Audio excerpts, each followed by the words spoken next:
Olá, meu nome é Alexandre Maia, sou psicólogo clínico e membro da Clínica Buriti. Ainda falando um pouco sobre transtornos de pânico, ou a síndrome do pânico, é muito comum essas pessoas que passam por esses processos de transtorno, elas terem dificuldade em lidar com isso no dia a dia e desenvolverem alguns rituais que são nocivos para ela, por causa do medo de elas terem um episódio de pânico na frente dos outros, enfim. Existe uma técnica que você pode usar, você que tem episódio de pânico, ou até um transtorno de pânico, que pode ajudar e muito no seu dia a dia a superar e a dessensibilizar aquela sensação horrível que é estar no pânico. Mas antes é importante explicar para você mais ou menos como é que funciona esse sistema do pânico. Quando a gente está em pânico, a gente tende a acessar uma região do nosso cérebro, que é uma região um pouquinho mais primitiva, é responsável pelo nosso sistema de luta ou fuga. Ou seja, é o nosso comportamento de emergência e urgência. É por isso que o coração acelera e a gente não consegue pensar de uma forma muito coerente, e aí gera aquele medo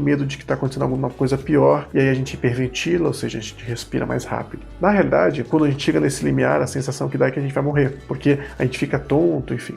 Uma novidade é que você não vai desmaiar, porque aquela tontura não é pela falta de oxigênio, e sim pelo excesso de oxigênio. O excesso de oxigênio, de certa forma, intoxica o cérebro, e aí te dá aquela vertigem, aquela sensação de que você está tonto e que vai cair, mas não vai. Uma das coisas que a gente pode fazer já para trabalhar essa questão é identificar o timing, ou seja, quando a gente começa a desencadear o fenômeno, aí é um efeito em cadeia, são várias coisas que acontecem até chegar no final. Quando a gente consegue identificar já desde o início, a gente consegue tomar algumas providências para que isso não ocorra mais. Quando a gente não consegue e esse ciclo se completa de forma cíclica, a gente acaba tendo uma dificuldade em lidar com isso no dia a dia e acaba ritualizando, ou seja, desenvolvendo alguns rituais que vão nos prejudicar aí no dia a dia. A gente deixa, por exemplo, de ir para lugares muito aglomerados de pessoas, ir para lugares sem uma companhia, ir para lugares, por exemplo, que envolvam algum tipo de vulnerabilidade, dificuldade de fazer as coisas sozinhos, porque a gente começa a sentir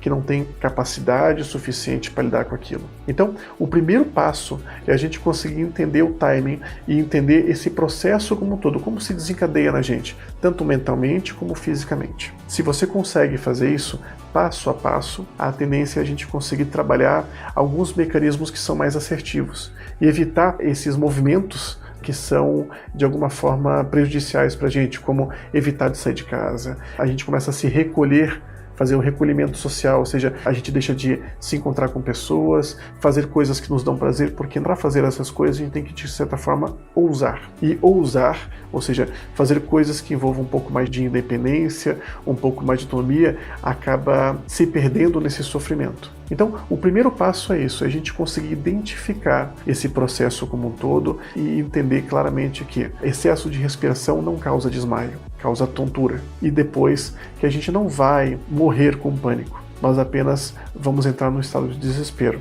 Fique ligado, que no próximo vídeo eu passarei algumas técnicas para trabalhar focadamente o pânico com o objetivo de ter um pouco mais de qualidade de vida no nosso dia a dia. Até lá e um forte abraço.